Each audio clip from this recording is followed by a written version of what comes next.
Hace un momento que estaban los niños aquí al frente, estaba pensando que creo que todos estamos de acuerdo en esto, que aunque los niños son a veces inquietos, aunque a veces nos dan problemas, no hay nada más hermoso que los niños, ¿verdad?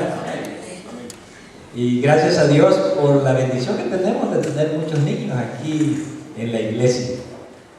Una iglesia sin niños es una iglesia que está destinada a morirse algún día. ¿No creen ustedes? Yo sí lo creo.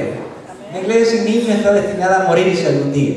Pero una iglesia con niños es una iglesia que tiene la esperanza siempre de estar en pie, de seguir creciendo, de seguir manteniendo la palabra de Dios.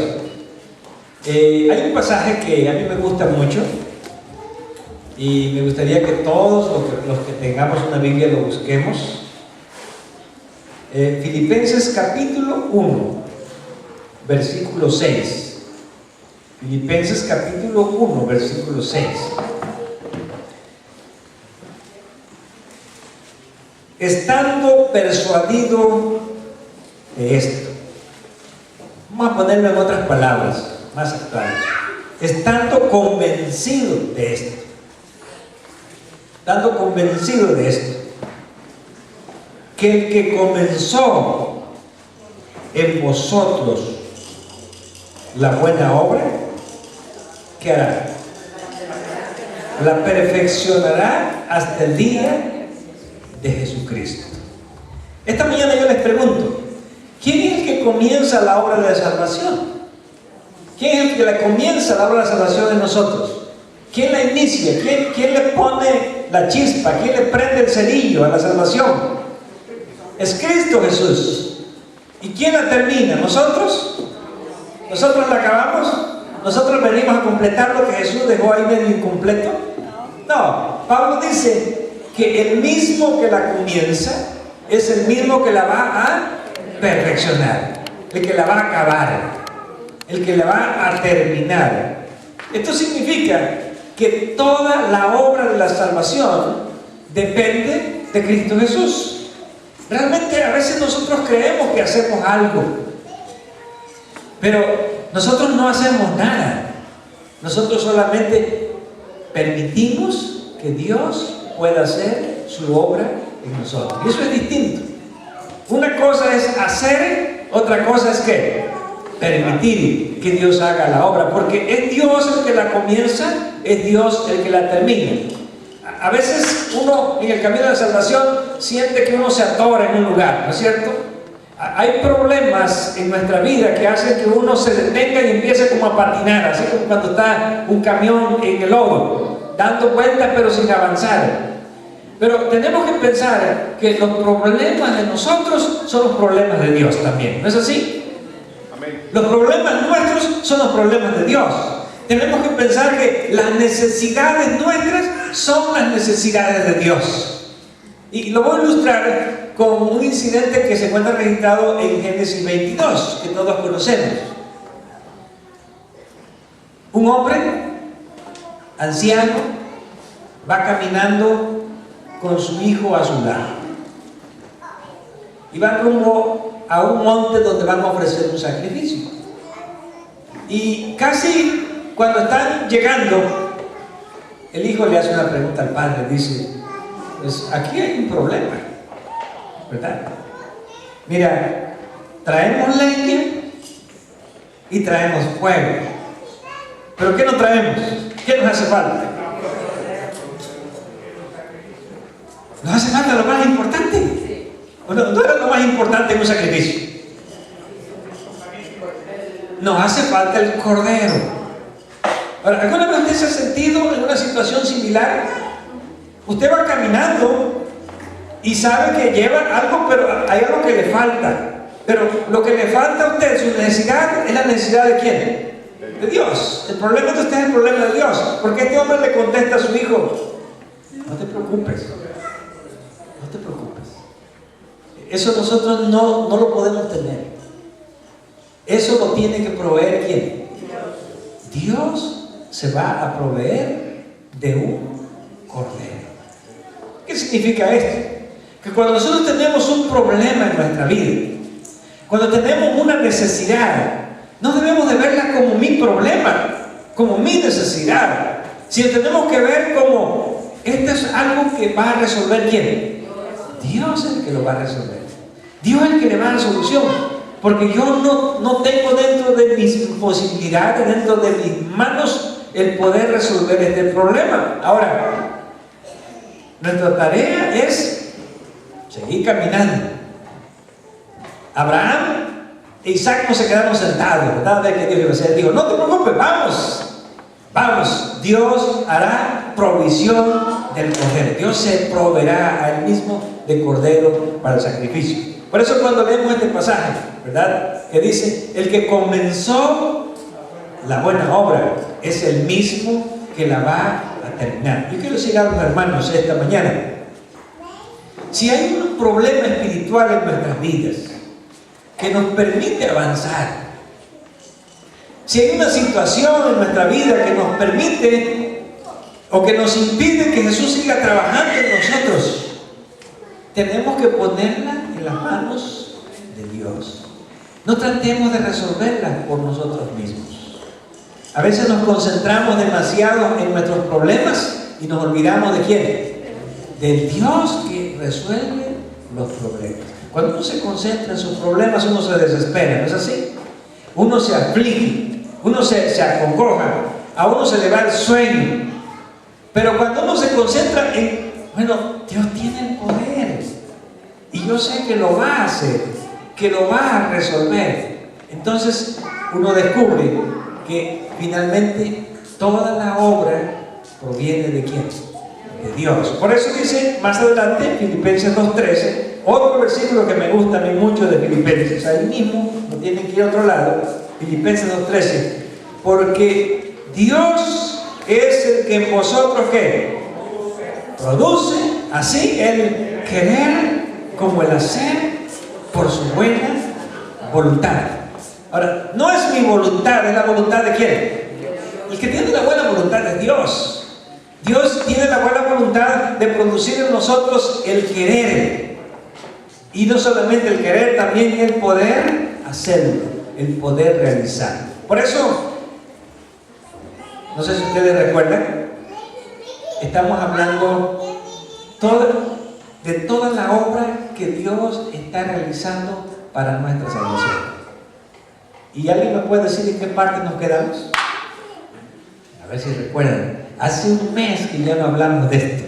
Y yo no creo que en un mes se van olvidando las cosas. Pero ya hablamos de 4 cosas. ¿Dónde comienza la obra de la salvación, Dios? En lo que Pablo llama y Pedro la presciencia, ¿verdad? De Dios. Después de la presciencia, ¿qué sigue? La predestinación. Después de la predestinación, ¿qué viene? El llamado. Y después del llamado viene la elección. Y después de la elección, ¿qué sigue? La justificación. Pablo dice, porque a los que llamó también los justificó, a los que eligió también los justificó. Ahora, hay 2 maneras de tratar de justificarnos. Y vamos a ver Romanos capítulo 10, versículo 5. Romanos capítulo 10, versículo 3, perdón. Romanos 10, 3. Pablo dice en este pasaje, porque ignorando ¿qué? La justicia de Dios y procurando establecer la suya propia, ¿qué han hecho? No se han ajustado a la justicia de Dios. Esta mañana quiero decirles que una de las cosas más importantes para nuestra salvación es que nosotros nos sujetemos ¿a cuál justicia? ¿A la mía o a la de Dios? A la justicia de Dios. Yo puedo establecer mi propia forma de salvar, ¿sí o no? Porque en el mundo hay mucha gente que pone su propio caminito para querer llegar al cielo. Pero Jesús dijo en Juan 10 que que para ir al cielo solo hay una puerta, ¿verdad? Y el que no entra por la puerta, dijo, es ladrón, es salteador, está queriendo entrar por las ventanas, está queriendo entrar por otro lugar. Así que la única forma de poder alcanzar la salvación es sujetarnos ¿a cuál justicia? A la justicia de Dios, y no procurar poner nuestra propia justicia. ¿Qué significa eso? Cuando yo estoy tratando de poner mi propia forma de salvarme, cuando estoy tratando de establecer mi propia manera de poder alcanzar la salvación. Ahora, hay cosas que a veces no nos gustan, hay cosas que no nos gustan, y a veces cuando la Biblia hace una declaración que a mí no me parece, yo me debo de poner a pensar, bueno, ¿se trata de que me gusta o de que no me gusta o de lo que Dios ha establecido? Se trata de que eso es lo que Dios ha establecido. Ahora, hay dos formas de errar. Una, ¿verdad?, es establecer una justicia legalista. ¿Cuál es una justicia legalista? ¿Ustedes saben? Cuando una persona llega a creer que él tiene que hacer algo para salvarse, que tiene que hacer alguna obra para salvarse, y cuando una persona se concentra, es que yo tengo que hacer algo, nosotros hacemos algo para salvarnos. Esa es que eso es legalismo, y vamos a ver que esto es un concepto bíblico muy claro, muy claro. Por otro lado está la otra forma de justicia. ¿Cuál es? La nuestra. Bueno, las dos son nuestras, ¿verdad? Una es la legalista y otra ¿cuál es? No, estamos hablando, ¿verdad?, de maneras que nosotros mismos ponemos. Podemos poner una justicia legalista donde decimos que por mis propias, yo tengo que hacer algo para salvarme. Pero viene el lado opuesto de esa justicia, donde decimos, no importa lo que yo ¿qué? Lo que yo haga, yo puedo salvarme. ¿Ustedes creen que estos dos son extremos? No importa lo que yo haga, ¿puedo qué? Puedo salvarme. Y por otro lado está, yo tengo que hacer algo para ¿qué? Para salvarme. ¿Sí estamos claros? Hay dos extremos que son nuestras propias maneras de establecer nuestra justicia y no sujetarnos a la justicia de Dios. Ahora, esta mañana vamos a estudiar que la justificación tiene 4 partes, no una, ni 2, ni 3, tiene 4 partes, y vamos a verlas bíblicamente aquí en el libro de Romanos. Vamos a la primera, Romanos capítulo 3, versículo 24. Todas estas declaraciones tienen delante la palabra justificación. Cuando nosotros entendemos estos conceptos, estos 4 conceptos de la justificación, nosotros podemos estar seguros que sí podemos sujetarnos a la justicia de Dios y no tratando de establecer nuestra propia forma de salvarnos. Romanos capítulo 4, versículo 24. Perdón, Romanos 3, 24. Dice, siendo justificados ¿cómo? Gratuitamente, ¿por medio de qué? Por su gracia, mediante la redención que es en Cristo Jesús. Aquí les pregunto, ¿cuál es el primer concepto de justificación? ¿Somos justificados por medio de qué? De la gracia. ¿Qué significa ser justificados por la gracia? Y solamente vamos a ver 4 conceptos, pero tenemos que comprenderlos claramente, porque es la única forma de que podamos entender qué es la justificación. ¿Qué significa ser justificado por la gracia? Bueno, Pablo dice allí, ¿verdad? Gratuitamente. ¿Qué significa gratuitamente? ¿Nosotros tenemos que pagar algo? ¿Tenemos que dar algo? ¿Tenemos que acumular algo? algún mérito? No. Gracia significa, ¿verdad?, que es algo regalado, que no se puede pagar. Por eso, en el capítulo 4, vamos al capítulo 4, ¿cómo Pablo explica la gracia de Dios? 4:4 dice: pero al que obra no se le cuenta que el salario como gracia, sino como ¿qué? Como deuda. Así que desde el momento que usted cree que le va a poner algo a su salvación, usted se está saliendo de ¿qué? Está saliendo de la gracia. ¿Sí? Del momento que usted piensa, bueno, es que si yo gano un alma, aunque sea. Yo recuerdo cuando era niño que nos decían que en el cielo vamos a tener coronas. ¿Sí se recuerdan ese concepto? El White lo presenta en sus escritos, ¿sí? Y que algunos van a tener ¿qué? Algunas coronas van a tener muchas estrellas, otras menos, pero que por lo menos cada corona debe tener ¿qué? Una estrella. Entonces la interpretación era: si tú no ganas, aunque sea ¿qué? Un alma, entonces no puedes entrar al reino de los cielos. Ya estaba uno preocupado, ¿verdad? Y ya cuando uno bautizaba a alguien, dice: no, ya por lo menos ya aseguré mi lugar en el cielo, ya tengo ¿qué? Ya tengo una estrellita. ¿Ustedes creen que ese es el significado de las coronas realmente y las estrellas? No. Ese es un concepto, ¿verdad?, que alguien creó como para decir: bueno, tenemos que ponerle algo a nuestra salvación si queremos ser salvos, si no, no hay salvación. Pero Pablo dice aquí: cualquiera que obra y a su salvación le quiere poner alguna obra, ya no se le puede contar como ¿qué? Como gracia, sino como deuda.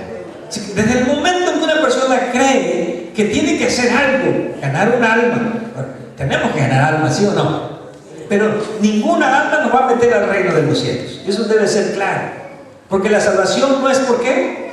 No es por obras, sino es por gracia. Y saben que este concepto se repite, ¿verdad? Se repite muchas veces. Por ejemplo, aquí, en el versículo Romanos 3:27. ¿Dónde pues está la jactancia que es destruida? ¿Por cuál ley? ¿Por la de las obras? No, sino por la ley de la fe. Concluimos pues que el hombre es justificado ¿cómo?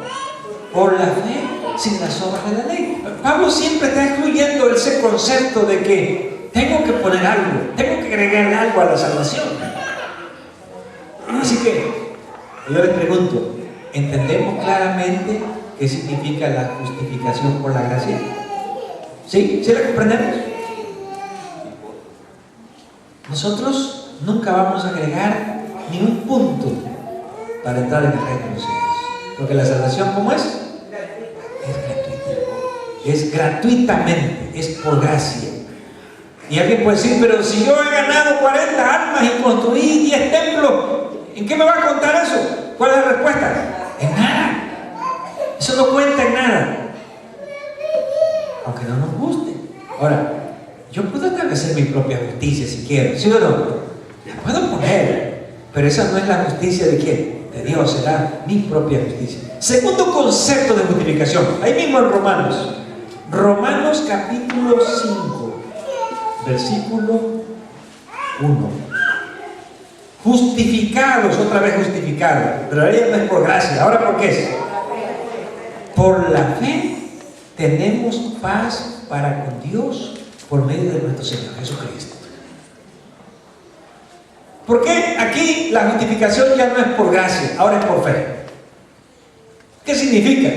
¿Cuál es la diferencia entre la justificación por gracia y la justificación por fe? Bueno, vamos a ver que aquí está la explicación. En el versículo 2 dice: somos justificados por la fe. Y vamos al versículo 2.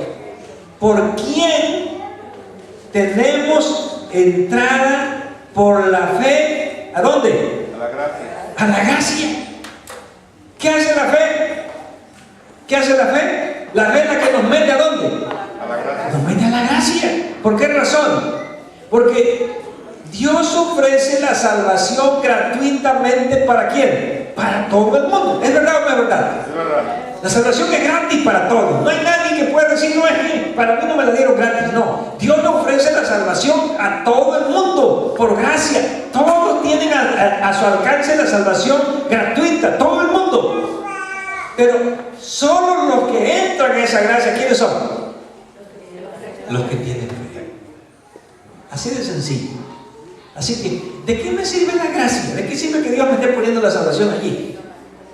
Si no tengo fe, no puedo entrar a esa gracia. Es lo que Pablo está diciendo. ¿Es la fe importante o no es la fe importante? Es muy importante, porque eso es como cuando alguien dice, bueno, aquí te traigo este regalo. ¿Qué es lo que usted necesita hacer? Estar de acuerdo en recibirlo, ¿sí o no? ¿Alguna vez usted ha negado un regalo? Yo he visto personas que a veces niegan regalos. Digo, yo pensaba mandar regalos, pero no sé si ustedes están dispuestos a recibirlos.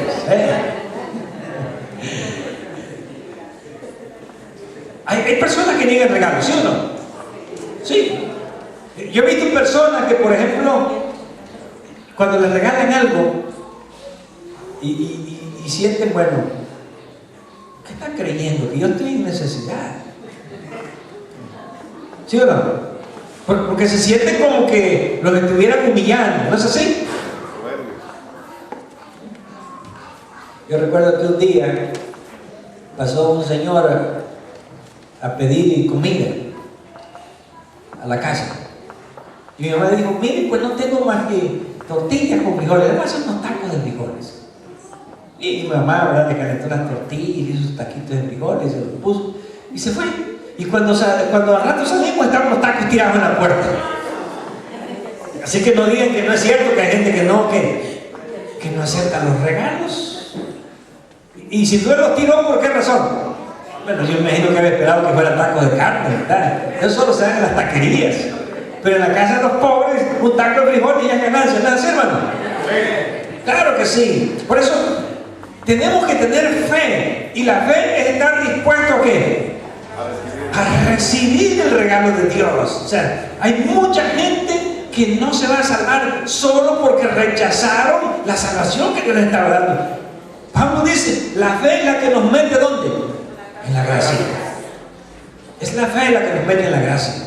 Aceptar a Jesús por fe es aceptar la salvación gratuita de Dios. Tercer concepto de la salvación. Vamos al tercero. Ahí mismo, Romanos capítulo 5, versículo 9. Pues mucho más, estando ¿qué? Ya justificados por su sangre, por él seremos salvos de la ira. Aquí hay otro concepto: justificados por la sangre. Ahora, la pregunta es, bueno, ¿qué? ¿No bastaba la fe? ¿No era suficiente la fe? ¿Por qué ahora justificación? ¿Por qué? Por la sangre. ¿Para qué sirve la sangre? Pablo dice que la sangre es para salvarnos de la ira. ¿Cuál ira?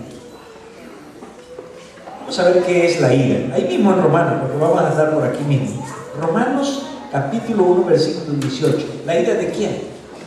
Romanos 1, 18.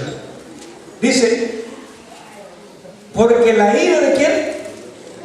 De Dios se revela desde el cielo contra toda impiedad e injusticia de los hombres que detienen con injusticia la verdad. ¿De qué nos libra la sangre? De la ira. De la ira. ¿La ira de Dios contra qué es? Contra la impiedad. ¿Qué es una impiedad? ¿Qué es la impiedad? Vamos a regresar otra vez a Romanos 5. Vamos a leer el versículo 8. Mas Dios, ¿qué hace? Muestra su amor para con nosotros, en que siendo aún pecadores, ¿qué hizo Cristo? Murió por nosotros. La ira de Dios es contra ¿qué? Contra el pecado. ¿Estamos de acuerdo en eso? En otras palabras, ¿nos puede Dios salvar en nuestros pecados o nos puede Dios salvar de nuestros pecados? Y para que Dios nos salve de nuestros pecados, ¿qué se necesita? ¿Qué se necesita? Bueno, vamos a buscar la respuesta en la Biblia. Para que Dios nos libre de nuestros pecados, porque no podemos entrar al cielo con todos nuestros pecados, ¿o sí? No podemos entrar, porque ni siquiera podríamos estar ante la presencia de Dios. Así que tenemos que reconocer que somos pecadores y que lo único que nos puede librar, porque esto es parte de la justificación. Vamos a 1 de Juan, capítulo 1. Y vamos a leer allí, 1 de Juan, no el Evangelio, 1 de Juan, capítulo 1.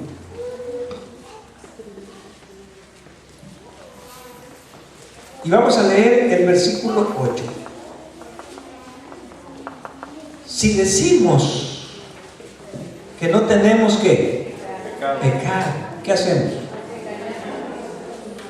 Nos engañamos a nosotros mismos y la verdad no tenemos.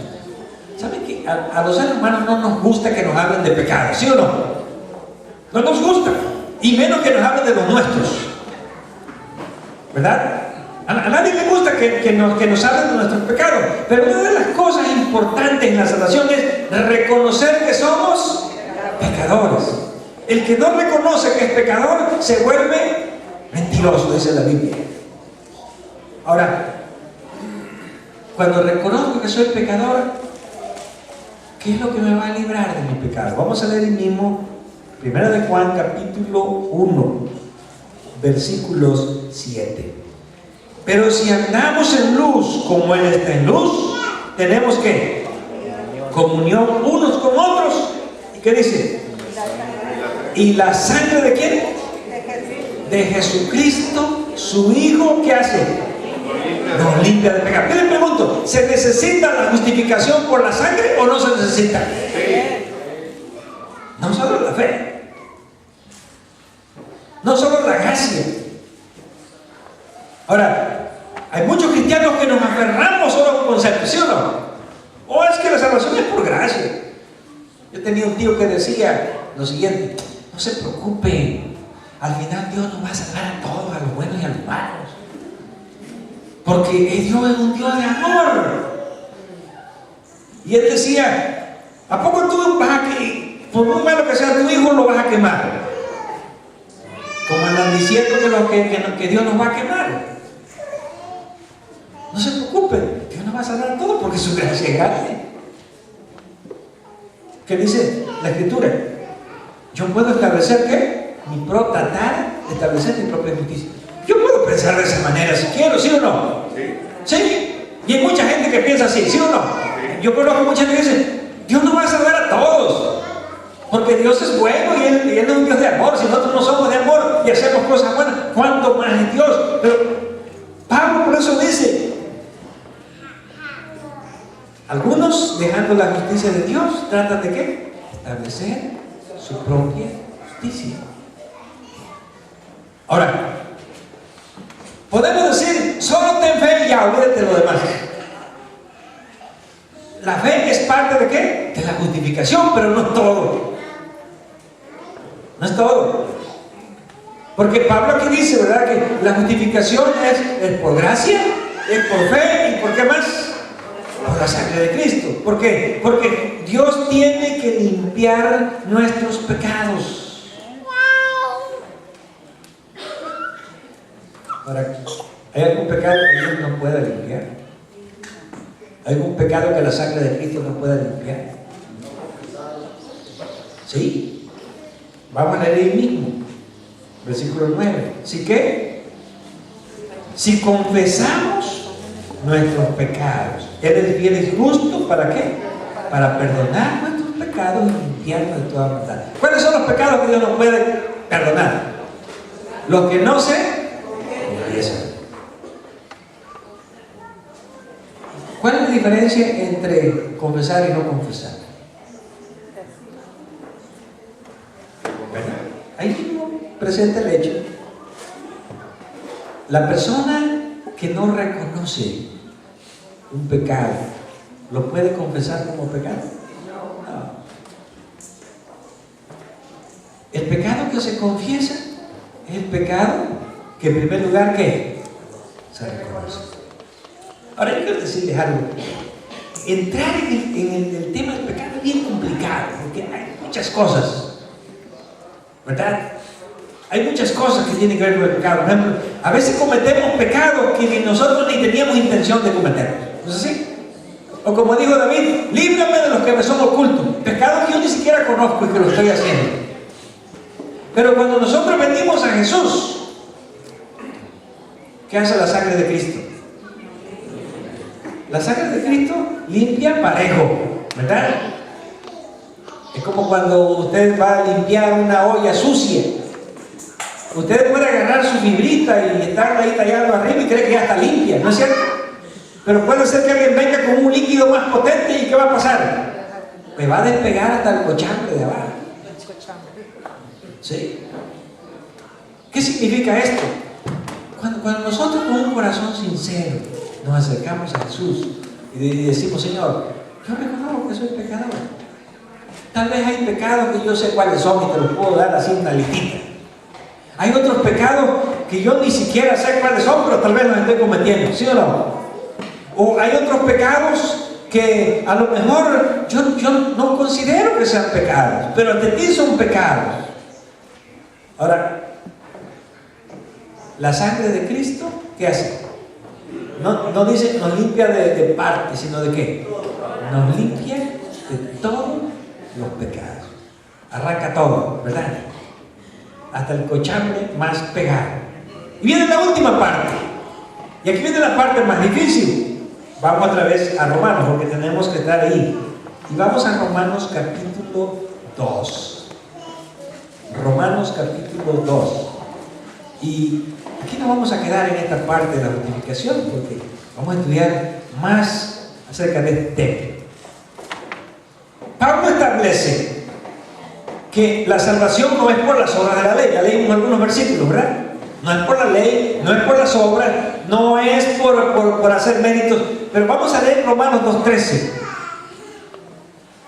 ¿Quiénes son justificados? Dice aquí, Romanos 2:13, porque no son ¿qué? No son los oidores de la ley los justos ante Dios, sino los hacedores de la ley serán ¿qué? Justificados. ¿Saben qué? Esta es la parte que no les gusta a muchos cristianos, ¿sí? Esta es la parte que a muchos cristianos no les gusta.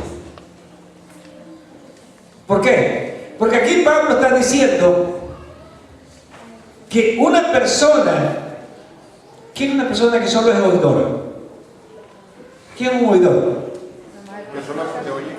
Bueno, vamos a verlo en la Biblia. Y vamos al libro de Santiago. Después de Hebreos, tenemos aquí a Santiago. Y vamos a leer el capítulo 1, el versículo 22. Aquí hay una explicación que nos ayuda a entender qué significa ser oidor y no hacedor. Porque Pablo dice, nadie crea que por ser oidor va a justificarse. Pareciera estar en contradicción, pero no está en contradicción. Es simplemente que esto también es parte de ¿qué? De la justificación.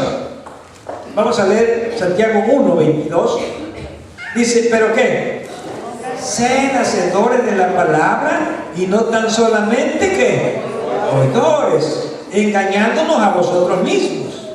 Porque si alguno es oidor de la palabra, pero no hacedor de ella, aquí está la ilustración para que la entendamos. Este es semejante ¿a quién? Al hombre que considera en un espejo su rostro natural, porque él se considera a sí mismo y se va y luego olvida cómo era. Mas el que mira atentamente, ¿dónde? En la perfecta ley, la ley de la libertad, y persevera en ella, no siendo oidor olvidadizo, sino hacedor de la obra, este será bienaventurado en lo que hace. Y le dejé una patita de letra, ¿verdad? Será bienaventurado en lo que hace. ¿Qué significa esto? Y aquí viene la parte más difícil. Nos exime la justificación de la obediencia. nos exime la justificación de la ley. ¿Saben que hay muchos cristianos que no les gustan estos pasajes? ¿Por qué? Porque en estos pasajes se establece que una persona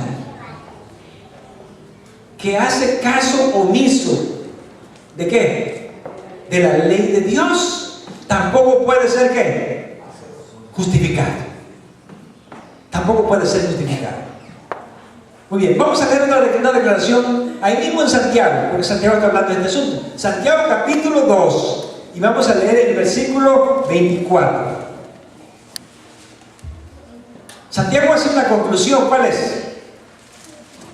Y aunque esta conclusión pareciera estar en contradicción con lo que Pablo dice. ¿Qué dice? Vosotros veis, pues, ¿qué? Que el hombre es justificado por las obras, y no solamente por las obras. El hombre es justificado por las obras, y no solamente por la fe. Dos preguntas. ¿Está contradiciendo Santiago a Pablo? Porque Pablo ya estableció, ¿verdad? Ya cuando leímos Romanos 3, 28, que el hombre no es justificado ¿qué? Por las obras, sino solamente y exclusivamente ¿por qué? Por la fe. Pero aunque Pablo dice que no es justificado por las obras, él dice que no somos oidores, sino ¿quiénes? Los hacedores de la ley, los que serán justificados. Y Santiago aquí es más claro cuando dice: vosotros veis que la justificación también viene ¿por qué? Por las obras de la ley. Ahora, ¿en qué sentido debemos de entender esta justificación? ¿En qué sentido debemos de entenderla? ¿Debemos de entenderla como un mérito para salvarnos o como un resultado de la salvación?